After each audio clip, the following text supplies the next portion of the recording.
उत्तराखंड में इस समय घोटालों की गंगा बह रही है। यूपी SSSC के अंतर्गत आने वाली 5 से ज्यादा परीक्षाओं में घोटाले हुए हैं और इन घोटालों का शिकार हुए हैं प्रदेश के वो युवा जो सालों से इन नौकरियों के लिए दिन रात एक करके पढ़ रहे हैं और परिवार का भविष्य संवारने का सपना देख रहे हैं। इसके बाद विधानसभा भर्ती घोटाला सामने आया, जिसमें यह पाया गया कि बिना विज्ञप्ति के ही नेताओं ने बैकडोर से अपने परिजनों को विधानसभा में भर्ती करवाया है। अब इसके बाद महिलाओं को दिया जाने वाला 30% क्षैतिज आरक्षण का मुद्दा भी चर्चा में है। क्या है महिला आरक्षण का मुद्दा और क्या है इसे रद्द करने के पीछे की इनसाइड स्टोरी, जानेंगे विस्तार से। नमस्कार, मेरा नाम मयंक गौड़ है और आप देख रहे हैं वॉइस ऑफ उत्तराखंड। 30% क्षैतिज आरक्षण को लेकर महिलाएं लगातार विरोध प्रदर्शन कर रही हैं। इन प्रदर्शनों में एक बड़ी संख्या उत्तराखंड राज्य आंदोलनकारी महिलाओं और कॉलेज में पढ़ रही युवतियों की है। इस पूरे प्रकरण में एक शब्द आप बार बार सुन रहे होंगे, क्षैतिज आरक्षण। तो पहले जानते हैं कि क्या होता है क्षैतिज आरक्षण। दरअसल महिलाओं, सेवानिवृत्त सैनिकों, ट्रांसजेंडर और विकलांग व्यक्तियों को दिए जाने वाले आरक्षण को हम क्षैतिज आरक्षण या हॉरिजॉन्टल रिजर्वेशन कहते हैं। इसकी दूसरी श्रेणी का नाम ऊर्ध्वाधर या वर्टिकल रिजर्वेशन है। अब राज्य अलग हुआ तो देश भर में चलने वाली सेवाओं का लाभ जाहिर तौर पर प्रदेश के हर नागरिक को मिलना ही था। पृथक उत्तराखंड के बाद 18 जुलाई 2001 को उत्तराखंड की पहली और तत्कालीन सरकार ने एक शासनादेश जारी किया। इसमें कहा गया था कि उत्तराखंड में महिलाओं को सरकारी नौकरियों और अन्य सेवाओं में 20% आरक्षण मिलेगा, लेकिन इस समय यह आरक्षण उत्तराखंड के साथ देश की हर महिला को मिलना था। मतलब कि कोई भी महिला उत्तराखंड से बाहर की है और अगर वो उत्तराखंड में एग्जाम देती है तो उसे भी आरक्षण का लाभ मिलेगा। इसके बाद 24 जुलाई 2006 को तत्कालीन मुख्य सचिव NS नपलचाल ने एक शासनादेश जारी किया है, जिसमें ये कहा गया कि उत्तराखंड में राज्य के अंतर्गत होने वाली सेवाओं, निगमों, सार्वजनिक उद्यमों और सरकारी सेवाओं में महिलाओं को मिलने वाले 20% आरक्षण को बढ़ाकर 30% किया गया। लेकिन इस बार ये आरक्षण सिर्फ उत्तराखंड की महिलाओं के लिए सेपरेट किया गया। अब ये सवाल उठता है कि इस आरक्षण पर कोर्ट का हस्तक्षेप कैसे हुआ। दरअसल पिछले वर्ष यानी 2021 में उत्तराखंड PCS का रिजल्ट आया। तब उत्तराखंड के बाहर की कुछ महिला अभ्यर्थियों ने कोर्ट में एक याचिका दायर की, जिसमें उनका ये कहना था कि 30% आरक्षण सिर्फ उत्तराखंड की महिलाओं को ही देना गलत है। ये हमारे देश के संविधान के खिलाफ भी है।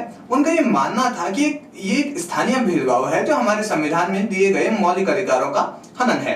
कोर्ट ने इस याचिका पर गंभीरता से सुनवाई की और ये माना कि तत्कालीन राज्य सरकार की ओर से जारी हुआ शासनादेश उत्तराखंड मूल की महिलाओं को 30% क्षैतिज आरक्षण दिया जाना संविधान के अनुच्छेद 14, 15, 16 और 21 के खिलाफ है। संविधान के अनुच्छेद 15 और 16 के अनुसार आवास के आधार पर कोई राज्य आरक्षण नहीं दे सकता। यह अधिकार संसद को है और राज्य केवल आर्थिक रूप से कमजोर और पिछड़े तबके को आरक्षण दे सकता है। सरकार की ओर से यह कहा गया कि राज्य की महिलाओं को आरक्षण दिया जाना संविधान सम्मत है।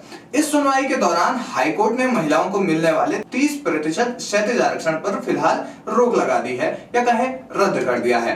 अब धामी सरकार का कहना है कि वो हाईकोर्ट के फैसले को सुप्रीम कोर्ट में चैलेंज करेंगे, लेकिन कानून विशेषज्ञों का यह मानना है कि इस मामले को सुप्रीम कोर्ट में भी बचा पाना लगभग नामुमकिन होगा। हालांकि उत्तराखंड को पर्वतीय क्षेत्र होने का फायदा मिल सकता है, क्योंकि देश के कई पर्वतीय राज्यों को कुछ मामलों में छूट मिली हुई है। अब ये जानते हैं कि उत्तराखंड की सरकारी भर्तियों से महिला आरक्षण का क्या कनेक्शन है। इस मामले में घोटाले की मार झेल रहे हैं अभ्यर्थियों का कहना है कि प्रदेश में पहले ही भर्तियां बहुत देरी से आ रही हैं। इसका उदाहरण हमने उत्तराखंड PCS और उत्तराखंड दरोगा भर्ती में देखा। उत्तराखंड PCS की भर्ती इससे पहले साल 2016 में आई थी और फिर सीधे 2021 में आई। वहीं दरोगा भर्ती 2015 में आई थी और ये भी 2021 में ही आई, जिसमें महिलाओं के लिए 200 से भी कम सीट्स थी। अब ऐसे में हमारा 30% आरक्षण भी हमसे छीन लिया जाएगा तो हम क्या करेंगे। इस मामले में हमने 2 अभ्यर्थियों से बात की। आइए सुनते हैं कि अभ्यर्थी बुशरा अंसारी ने आरक्षण रद्द किए जाने पर क्या कहा।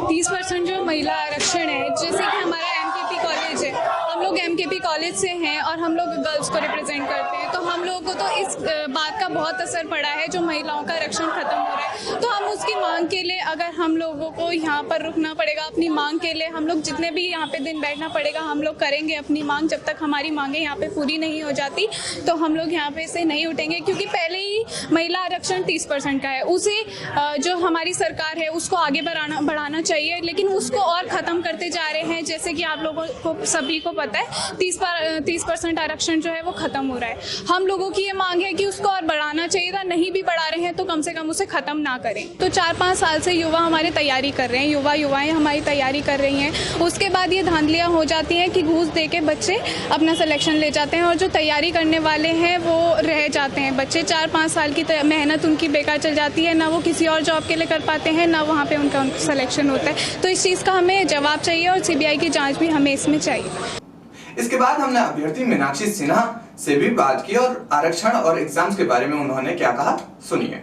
सरकार ने हमेशा महिलाओं को पीछे रखा है।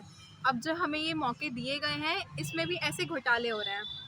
उत्तराखंड में एग्ज़ाम्स नहीं होते हैं, कई सालों तक नहीं होते हैं। इंसान इतने लंबे समय तक तैयारी करते करते थक जाता है। जब ऐसे एग्ज़ाम हो जाए वो इंसान मेंटली भी और फाइनेंशियली भी दोनों तरह से टूट जाता है। ऐसे में हम करें तो करें क्या।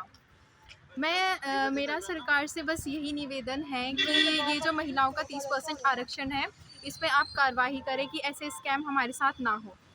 अभ्यर्थियों का कहना है कि एक स्टूडेंट जो सालों से तैयारी में लगा होता है वो तैयारी करते करते टूट जाता है, मेंटली भी और फाइनेंशियली भी। प्रदेश के लाखों अभ्यर्थियों के मुंह से आप ऐसी ही तमाम बातें सुनेंगे। फिलहाल अब मामला एसएलपी यानी स्पेशल लीव पिटीशन के जरिए सुप्रीम कोर्ट में जाएगा और सुप्रीम कोर्ट इस पर क्या फैसला सुनाती है ये देखने वाली बात होगी। तमाम अपडेट्स के लिए आप बने रहिए हमारे साथ, देखते रहिए वॉइस ऑफ उत्तराखंड। धन्यवाद।